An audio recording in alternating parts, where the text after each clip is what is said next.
Continuing with our editing commands, we're looking at construction line, ray, multiline and point.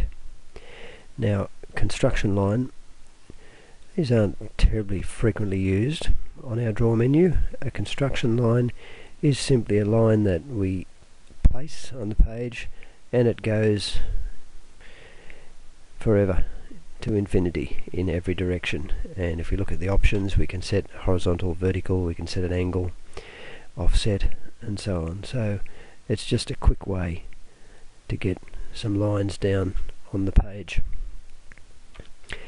Ray is similar to this, excepting that it goes in one direction.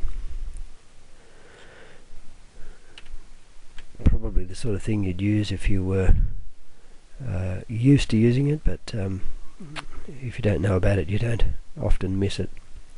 The next one is multiline, and this is quite obscure.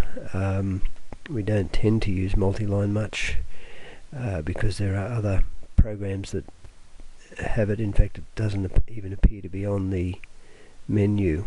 We should be able to go to our classic style menu if we ask for the menu bar here.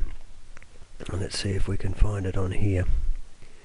Multiline is on this menu, and I won't go into this a lot, but it gives you the option of setting the style of the line